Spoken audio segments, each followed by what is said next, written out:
සියලුම මාධ්‍යවේදීන් සහ මාධ්‍යවේදීන් යනුවෙත විශේෂයෙන්ම අද මම මාධ්‍ය සාකච්ඡාව සඳහා තෝරා ගන්න ලැබුවේ පසුගිය කාලේ අපේ රටේ තිබුණා තුම්බියක්. ඒ තුම්බිය තමයි එකක් ණය බිය, අනිත් එක මරණ බිය, අනිත් එක ජාත්‍යන්තර බිය.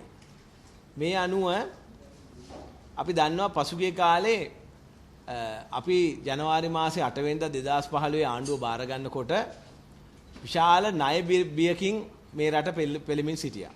විශේෂයෙන්ම ඒ ණය බිය නිසාම ඒ ණය බර නිසාම ඒ ණය බර ජනතාවට දාන්න ඉදිරියේදී වෙන නිසා ඒ වගේම මේ තවදුරටත් පවත්වාගෙන යාමට රාජපක්ෂ ආණ්ඩුවට නොහැකි නිසා වේලාසනින් ආණ්ඩුවේ මැතිවරණයක් ගෙනාවා. මැතිවරණය ගෙනාලා බැලුවා මේ මැතිවරණයෙන් පස්සේ මේ බර ටික ඔක්කොම ජනතාව මත දාලි වරලා ඒ ජනතාවට ඒ බර බාර දෙන්න. හැබැයි මේ ණය බිය එක්සත් ජාතික පක්ෂයත් මෛත්‍රීපාල සිරිසේන මැතිතුමත් අපේ නව රජය ඒ ණය බිය ජනතාවට යන්නේක සෑහෙන දුරට අවම කරලා විශේෂයෙන්ම අපිට පුළුවන් වුණා ජාත්‍යන්තර සහයෝගය ගන්න. ඒ වගේම මූල්‍ය අරමුදල වෙන්න පුළුවන්, ජපානය වෙන්න පුළුවන්, චීනය වෙන්න පුළුවන් මේ රටවල් වල සහයෝගය අරගෙන අද පුළුවන්කම ලැබිලා තියෙනවා අපිට පුළුවන් තරම් පාලනය කරලා ඒ තත්ත්වෙ මුදා ගන්න. ඊට අමතරව අපිට මේ ණය තොගය නිසා අපිට රජයක් විදිහට අපිට යන්න බැරි නිසා සමහර අංශ වලට අපි බදු උනත් අපි ගසනු ලැබුවා. නැත්තම් වැඩ බද්ද උනත් අපිට ගහන්න සිද්ධ වුණා. හැබැයි අපි නම්මශීලී ආණ්ඩුවක් වශයෙන් අපිට පුළුවන් වුණා පහුගිය කාලේ සමහර දේවල් අපි නම්මශීලී වෙලා ඉවත් කරගන්න ජනතාවගේ ප්‍රතිචාරය මැද. දැන් උදාහරණයක් විදිහට පහුගිය කාලේ සමහර අයවැය යෝජනා පවා අපි සමහර දේවල් අපි ඉවත් කරගන්න ලැබුවා. දැන් ඊයේ පෙරදා වෙනකොට අපි පෞද්ගලික රෝහල් මත ගහන බද්ද අපි රජයේ විදිහට අපි ඒක දරන්නත් ඒ වගේම ජනතාවට යන ඒක නවත්වන්නත් අපි නම්මශීලී ආණ්ඩුවක් විදිහට කටයුතු කරා. ඒ එක පැත්තකින් ණය බර. අනිත් පැත්තෙන් තිබුණා මරබිය. මේ මරබිය කෙසේද තිබුණේ කියන එක මේ රටේ ජනතාව දන්නවා. දිගින් දිගටම ආණ්ඩුවට එරෙහිව විරුද්ධව යන්න බැරි තත්වයකට ආවා. ආණ්ඩුවට එරෙහි උද්ඝෝෂණයක් කරොත් එහෙම සුදු වෑන් වලින් ඉස්සුවා. එහෙම නැත්නම් මරණයටපත් කරා. එහෙම නැත්නම් කටුනායක රොෂාන් ශානකලා වගේ අයව උද්ඝෝෂණ කරපුවාම වෙඩි තියලා ඝාතනය කරනු ලැබුවා. එහෙම නැත්නම් මාධ්‍ය දඩයම කරා. මේ බොහෝ දේවල් කරා. අද මේ මරබිය අද නැති වෙලා තියෙනවා. අද ඕනම අද බලන්න මාධ්‍ය අරගෙන අද බලන්න රජයේ මාධ්‍ය අරගෙන අද බලන්න ඕනම එකක් ඉදිරියේ උද්ඝෝෂණ පවත්වන්න ඒ වගේම වැඩ බැද්දක් ගැහුවා කියලා කඩවල් වහන්න එහෙම නැත්නම් ජනතාවට ඕනම ප්‍රතිචාරයක් දක්වන්න ඒ අද පුළුවන්කම ලැබිලා තියෙනවා. මං හිතන්නේ ඉතිහාසයේ තත්ත්වෙ තිබුණේ නැහැ. ඒ නිසා අපි මේ මරබිය අද නැති කරලා ජනතාවට දැන් ඒක මේ අර ඕනටත් වැඩි එහා ගිහිල්ලා ප්‍රතිචාර දක්වන්න පුළුවන් තත්ත්වයට පත් කරලා තියෙනවා රජයක් විදිහට. ඉතින් ඒ නිසා අපි ඒ ගැන සතුටු වෙනවා. අනිත් පැත්තෙන් ජාත්‍යන්තර බිය ඇති කරලා තිබුණා. එක්සත් ජාතීන්ගේ මානව හිමිකම් කොමිසල් සභාව විසින් පසුගිය කාලේ තිබුණ රාජපක්ෂ ආණ්ඩුවට විරුද්ධව යම් ක්‍රියාමාර්ග ගැනීමට ඔන්න මෙන්න කියලා තිබුණේ.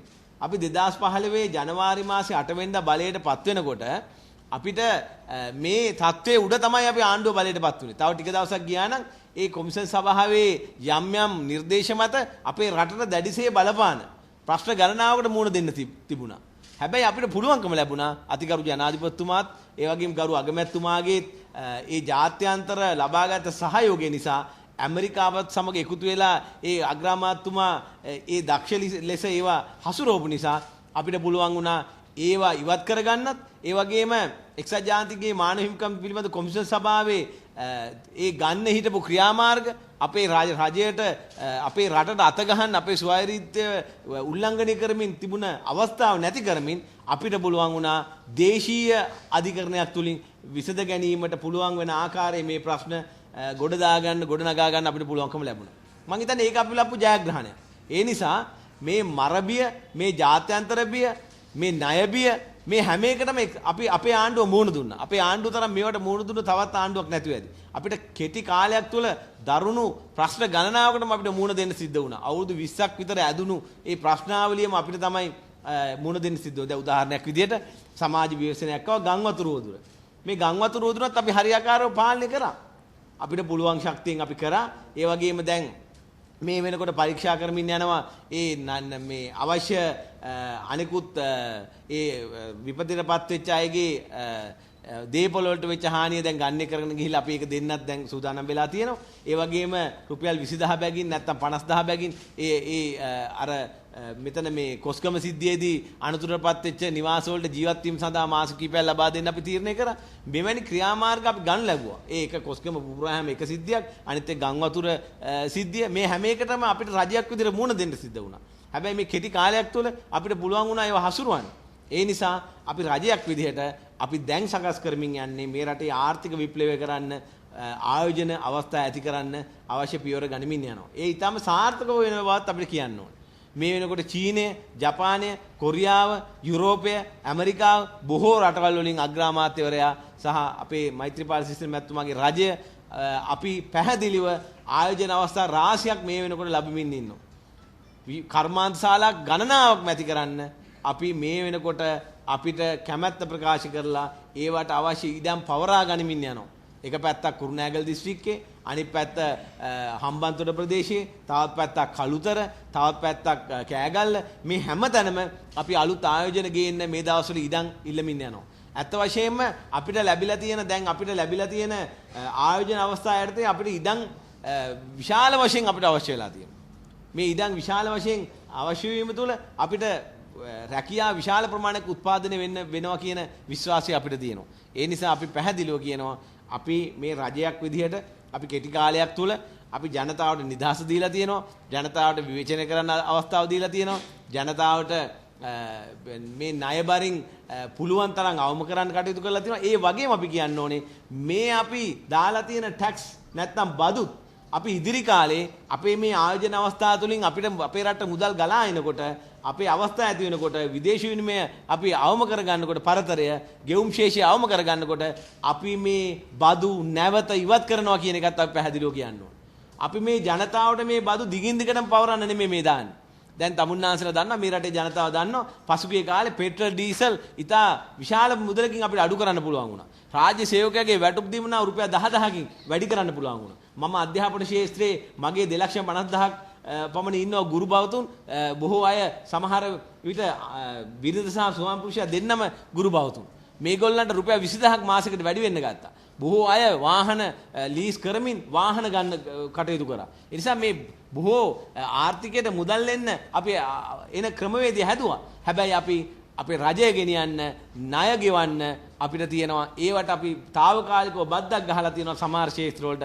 අපි ජනතාවට කියනවා මේ බද්ද తాවකාලික බද්දක් පමණයි. අපි ගත්ත ආර්ථිකය, අපි ගත්ත ආණ්ඩුව ආර්ථිකයේ විප්ලවය කරපුවාම, රැකියාව බිහි කරපුවාම ඩොලර් වලින්, යූරෝ වලින්, යෙන් වලින්, පවුම් වලින් අපේ රට මුදල් ගලා එනකොට අපි මේ බදු බර අපි ජනතාවගෙන් ඉවත් කරන්න ඉදිරි කාලයේදී කටයුතු කරනවා කියන එකත් අපි කියන්න ඕනේ. ඒ නිසා අපි ජනතාවට කියනවා ඔබ මත යම් බද්දක් හෝ යම් සහනය බද්දක් හෝ යම් අමාරුකමක් තියෙනවා නම් ඒක දිගින් දිගටම අපි ඔබ මත ඔබේ කර මත තියන්න බලාපොරොත්තු වෙන්නේ.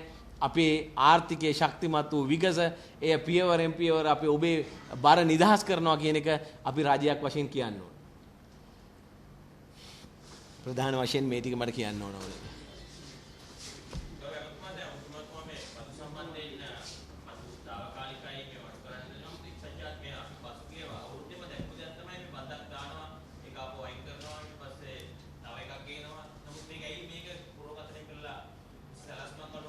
ඇත්ත වශයෙන්ම අපි සැලැස්මක් අනුව තමයි කටයුතු කරන්නේ. මොකද අපි කොහෙන් හෝ ජනතාවගේ බඩට වදින්න නැතුව අපි පහළම මධ්‍යම පන්තියේ ඉඳලා පහළම ඉඳලා ඒගොල්ලන්ගේ ජීවන තත්වයට වෙනසක් නොවි අපි මේ බදුබර දෙනවා නම් දෙන්න ඕන ජනතාවට. ඉතින් අපිට ඒ දෙන්න තියෙන්නේ යම් යම් ශේෂ්ත්‍ර කීපයක්.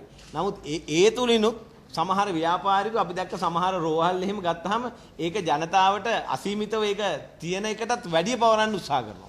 ඒ නිසා තමයි අපි ඒවා නැවත සංශෝධනය කරන්න නම්‍යශීලී ආණ්ඩුවක් වශයෙන්. මීට පෙර තිබුණ කිසිම ආණ්ඩුවක් මේ රටේ ජනතාව දන්නවා මෙහෙම නම්‍යශීලී වුණේ නැහැ. මේක සමහර විට කෙනෙකුට කියන්න පුළුවන් මේ හරි තීරණයක් ගන්න බැරි එහෙම නෙමෙයි. අපි මෙවැනි දේවල් නම්‍යශීලී වෙලා ආපහු අපි අකුල ගන්නවා. ඒක ජනතාවගේ හඬ තුලින් අපි මේ තත්ත්වයටපත් කරන්න මේ අපිට සිද්ධ වුණා. ඉතින් මං හිතන්නේ ඒකේ ප්‍රශ්නයක් නැහැ. මොකද එහෙම තමයි ආණ්ඩුවක් වෙන්න ඕනේ. අපි පුළුවන් තරම් සමහර බදු ගැන ජනතාවට ලොකු ප්‍රශ්නයක් නැහැ. අපිට සමහර වෙලාවට අපි බලාපොරොත්තු වෙන දෙයට වඩා එහා යනවා ඒ ප්‍රායෝගිකව ක්‍රියාත්මක කිරීමේදී. ඒ නිසා මං හිතන්නේ අපි ගත්ත ක්‍රියාමාර්ගය වැරදි කියලා හිතන්නේ නැහැ. මොකද දැන් අපි ඒක අයින් කරලා තියෙනවා. ඒ වගේම මම කියන්න ඕනේ මේ දැන් මේ දවස්වල මම දැක්ක පුවත්පත්වල යනවා මේ උදේගම්මන්පිල මහතා අත්අඩංගුවට ගැනීම සම්බන්ධයෙන්. ඉතින් මේ පිළිබඳව මම හිතන්නේ මේ රටේ ජනතාව දැනුවත් විශේෂයෙන්ම මෙවැනි මේ දේශපාලඥයන් මේ දේශපාලන හේතු මතවත් කුමන හේතු මතවත් නෙමෙයි මේ අරන් තියෙන්නේ. මේ අරන් තියෙන්නේ කූට ලේඛන සකස් කිරීම සම්බන්ධයෙන් ව්‍යාජ ලේඛන සකස් කිරීම සම්බන්ධයෙන් ඒ පාර්ශවයන් විසින් දිගින් දිගටම පසුගිය රජයේ කාලේ පැහැදිලිව කියලා තියෙනවා රජයට මේ දේශපාලඥයා මේ විදියට මේ තමන්ට නීතිය අතට අරගෙන කටයුතු කරලා තියෙනවා කියලා. නමුත් ඒ පසුගිය රජෙන් ඒ කිසිවක් ඒ සම්බන්ධයෙන් දේශපාලන බලය යොදා යටපත් කරලා තියෙනවා. ඉතින් ඒ නිසා දැන් මේ කූට ලේඛන සකස් කිරීම සම්බන්ධයෙන් නීතිය ක්‍රියාත්මක වෙලා තියෙනවා. නැතුව මේ කිසිම දේශපාලන මැදිහක් වීම හෝ නැත්නම් කිසි කෙනෙක් මේ බලය පාවිච්චි කිරීම හෝ නෙමෙයි. එහෙම අපිට ඕනකම තියෙනවනේ. දැන් ආණ්ඩුව ඇවිල්ලා අවුරුදු 1කමාරක් හිට වෙන්න වෙනවා. අපිට මේ ආණ්ඩුව ඇවිල්ලා අවුරුදු 1කමාර තුල සෑහෙන තොගයක් අපිට දාන්න පුළුවන්කම තිබ්බා මේ ඇතුළට.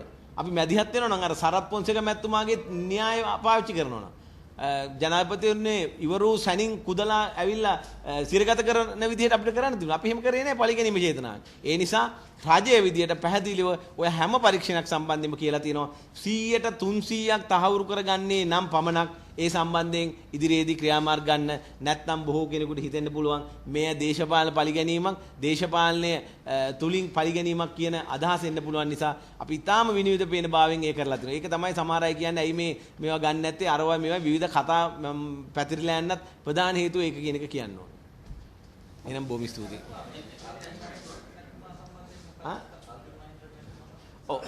දැන් මහ බැංකුවේ අධිපතිවරයා සම්බන්ධයෙන් තමුන්නාන්සලා අහනවා ඒ සම්බන්ධයෙන් අපි අවශ්‍ය නිත්‍යානුකූල රාමුව තුල ඉඳමින් දැන් පරීක්ෂණයක් පැවැත්වෙනවා. ඒ සම්බන්ධයෙන් ඒ පරීක්ෂණයේ ඔහු වැඩිකාරයා වුණොත් ඒ සම්බන්ධයෙන් තීරණයක් ගනී.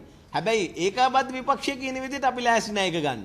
මොකද හේතුව දැන් පසුගිය කාලේ අපේ නීති හා සාමය අමාත්‍යවරයා සම්බන්ධයෙන් විවිධ ප්‍රශ්නයක් ආවා. නමුත් ඒකෙදි ඉල්ලා අස්සුන අපේ එක්සත් ජාතික පක්ෂයේ ආණ්ඩුවේ මේ එක්සත් ජාතික පක්ෂයෙන් තමයි ඒතුමා පත් කරේ.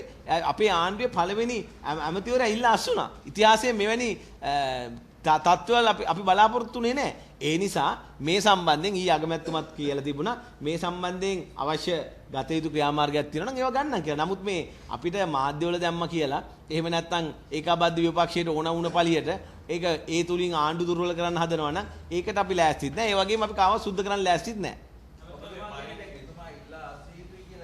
දැන් එතුමා සම්බන්ධයෙන් එතුමා සම්බන්ධයෙන් නිත්‍යානුකූල පියවර ගන්නවා. ඒක මම කිව්වේ අර නීති ආසාමි සම්බන්ධයෙන් ඒ ඉල්ලා අසුණා හිටපු අමාත්‍යවරයා. ඒ නිසා නිත්‍යානුකූල පියවර ගන්නවා.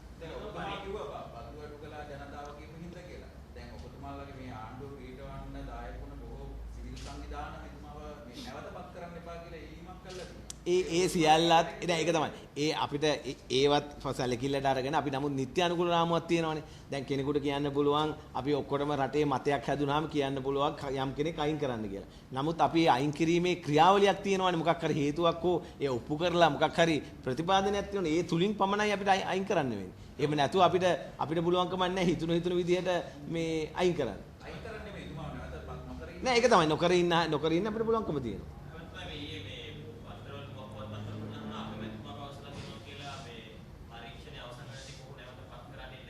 ඔව් මං හිතන්නේ ඒක තමයි. ඒක හොඳම මේ පිළිතුර එතුමා දීලා තියෙනවා. මොකද පරීක්ෂණය අවසන් වෙනතුරු ඔහුව නැවතපත් කරන්නේ නැහැ කියලා අගමැතිතුමාම කියලා තියෙනවා. ඒ නිසා මං හිතන්නේ කාටවත් ඒ ගැන සැකයක් තියාගන්න ඕනේ නැහැ. එහෙම නැත්නම් අපිට එහෙම වුණාත් තිබුණා පරීක්ෂණයට යන්න නොදී අපිට පත් කරන්න පුළුවන්කම තියෙනවා. අපි එහෙම කරලා නැහැ තාම.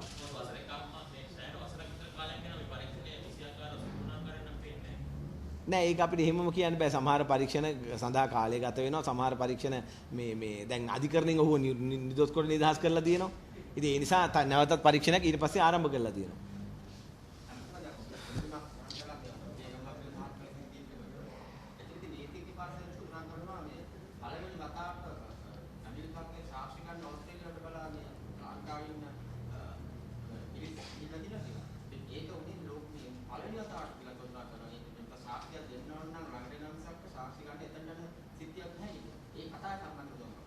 මේමනේ කූට ලේඛන සකස් කිරීම සම්බන්ධයෙන් විශාල දේපලක් ඒ තුලින් පවරා ගැනීම හෝ වැරදි විදිහට හැසිරීම සම්බන්ධයෙන් ඒක ශ්‍රී ලංකා දණ්ඩනීති සංග්‍රහය අනුවත් ශ්‍රී ලංකා නීතිය අනුවත් වැරද්දා.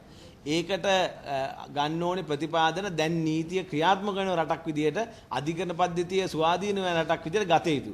ඒ ගත යුතු ක්‍රියාදාමයේ තීරණය කරන්නේ අධිකරණය. ඒක අපි නෙමෙයි. ඉතින් ඒ නිසා නීතිඥවරුන් විදිහට අපිත් නීතිඥවරයෙක් විදිහට අපිට අපේ මතයක් තියෙන්න පුළුවන්. ඒක නීතිඥවරු දෙපාර්ශ්වයක් ඉන්නවා දෙපැත්තට. නමුත් එහෙම උණපලියට අපිට කියන්න බෑ ඒක ඉතිහාසයේ උන්නේ නැහැ කියලා. ඉතිහාසයේ වෙච්ච බොහෝ දේවල් ඊට ඉස්සෙල්ලා වෙලා තිබුණේ නැහැ පසුගිය ආණ්ඩුව කාලේ. ඉතින් ඒ නිසා නව නීතිත් ඕන වෙයි සමහර දේවල් දැන් මේ අපිට වෙලා තියෙන්නේ මේ FCID එක වෙන්න පුළුවන් දැන් පවත්වන පරීක්ෂණ වෙන්න පුළුවන් බොහෝ දේවල් සම්බන්ධයෙන් අපිට ඇත්ත වශයෙන්ම මේ පවතින නීතිය තුල ඉඳගෙන ඒවට දඬුවම් දෙන්න බෑ.